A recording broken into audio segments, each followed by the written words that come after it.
عمران خان کی سابقہ اہلیہ ریحام خان کا کہنا ہے کہ انتہا کی خود پسندی میں مبتلا خان صاحب کو نہ تو رشتے نبھانے آتے ہیں اور نہ ہی دوستیاں، اور اسی وجہ سے ان کے دوست اور رشتہ دار زیادہ عرصہ ان کے ساتھ نہیں چل پاتے۔ ریحام نے اپنی بات کی توجیہ پیش کرتے ہوئے عمران کی ناکام شادیوں اور ناکام دوستیوں کا حوالہ دیا۔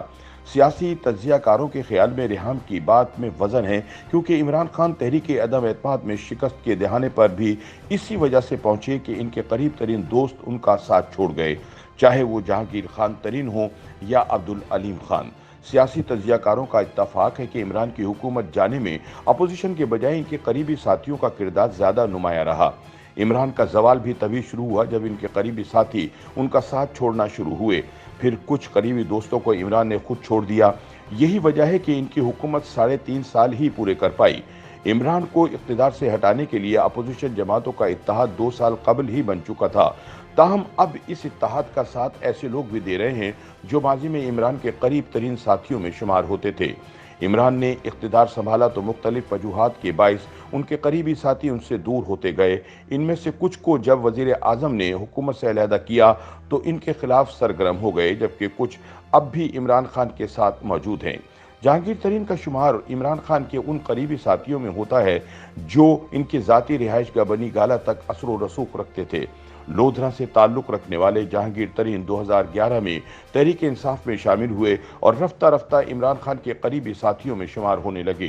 2013 کے عام انتخابات میں تحریک انصاف کی پوری انتخابی مہم کی ذمہ داریاں جہانگیر ترین اور اسد عمر کے سپرد تھیں۔ 2014 میں تحریک انصاف کے 126 دن کے دھرنے میں بھی جہانگیر ترین کا ایک بہت بڑا کردار رہا۔ 2018 کے عام انتخابات میں جہانگیر ترین سپریم کورٹ سے نااہل ہونے کی وجہ سے عام انتخابات میں حصہ تو نہ لے سکے، لیکن حکومت سازی کے مرحلے میں جہانگیر ترین نے اہم کردار ادا کیا۔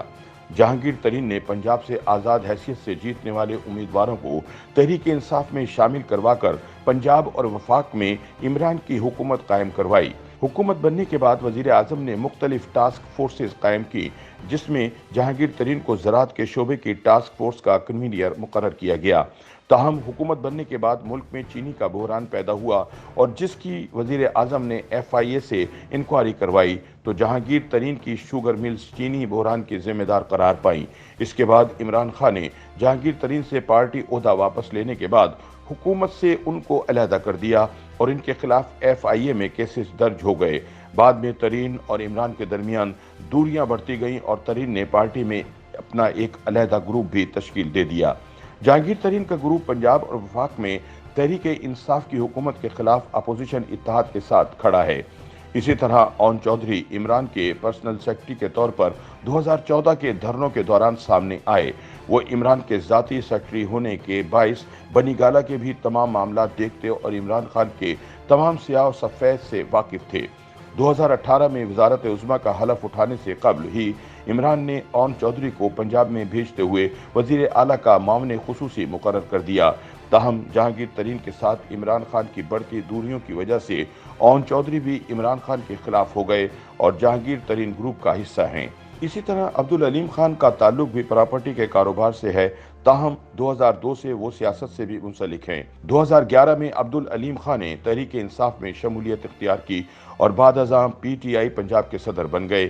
2018 کے عام انتخابات میں علیم خان صوبائی اسمبلی کی نشست پر منتخب ہو کر آئے تو وزیر اعلیٰ پنجاب کے عہدے کے ایک مضبوط امیدوار تھے، تاہم نیب کیسز ہونے کے باعث عبدالعلیم خان کی خواہش پوری نہ ہو سکی۔ پنجاب میں تحریک انصاف کی حکومت قائم ہوئی تو عبدالعلیم خان کو سینئر وزیر کا قلمدان دیا گیا، تاہم ان کے خلاف تفتیش بدستور جاری رہی اور حکومت بننے کے چند ماہ بعد ہی نیب نے انہیں گرفتار کر لیا۔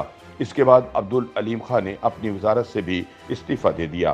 علیم خان کے قریبی حلقوں کا کہنا ہے کہ اس گرفتاری سے پہلے ہی علیم خان اور عمران خان کے درمیان دوریاں پیدا ہو چکی تھیں۔ عمران خان کو علیم خان کے خلاف مبینہ طور پر رپورٹس پیش کی گئی تھیں، جس کی وجہ سے عمران خان نے علیم خان کو کوئی اہم عہدہ نہ دینے کا فیصلہ کیا تھا۔ اس وقت علیم خان پنجاب اسمبلی میں علیحدہ گروپ بنا چکے ہیں۔ علیم خان گروپ نے پنجاب کی وزارت اعلیٰ کے لیے حمزہ شہباز کی حمایت کی ہے۔ عمران خان کے وزیر اعظم بننے کے بعد ان کی وفاقی کابینہ میں سے اگر کسی رکن کی رسائی بنی گالہ تک تھی تو وہ زلفی بخاری تھے۔